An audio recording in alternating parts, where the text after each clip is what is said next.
Sipping contentedly on an ice-cold beer, Frank watched the sun setting over the distant valley, which was mostly dry scrub dotted with large boulders and the odd tree. The sweltering heat of the dying day was rising up into the darkened sky, in which the first stars were already sparkling, and the cool air of the hills had a pleasantly crisp feel to it. Frank was the only person around for miles, and he liked it that way.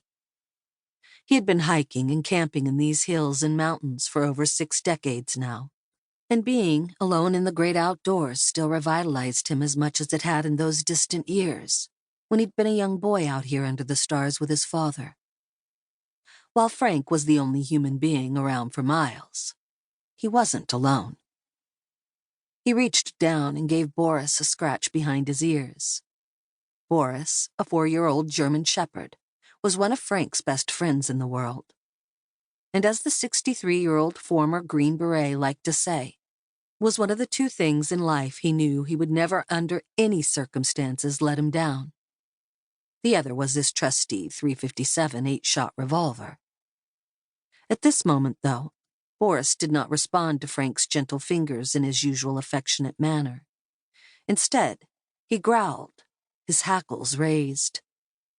Frank spun around, suddenly feeling the eerie sensation of eyes locked on his back. Unfriendly eyes. His right hand, moving with the mechanical speed of perfect muscle memory from years of training, shot instinctively down to the holster on his left hip.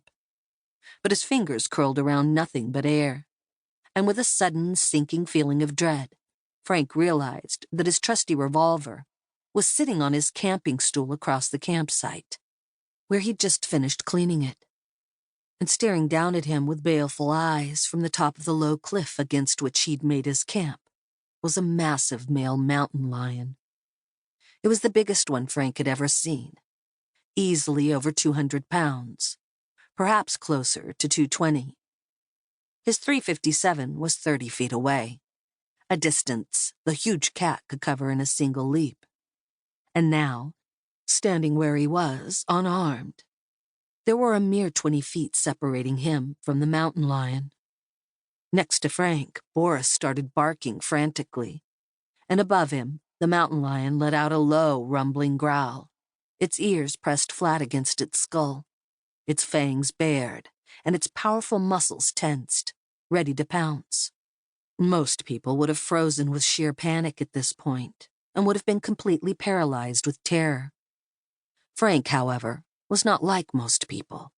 The cogs in his well-oiled mind were already spinning rapidly, and he knew that at this crucial juncture his best defense was a strong offense. The beer can in his hand was half full, and while it wasn't much, it had a little weight to it, enough to provide a distraction and give him a window to get to a more substantial weapon.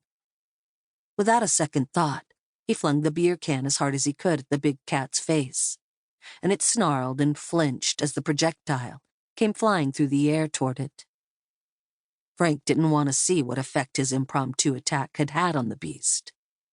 Instead, the instant the beer can left his hand, he darted across to the campfire and whipped out a stout 4-foot-long burning log. With this improvised weapon in hand, he spun around just in time to see the mountain lion leap down the 20-foot-high cliff in a single bound, landing a mere 6 feet from him. Boris half-charged at the huge cat, but Frank yelled a curt, sharp command to the dog, and Boris, supremely well-trained, immediately stopped in his tracks, growling and barking aggressively at the mountain lion, but staying still.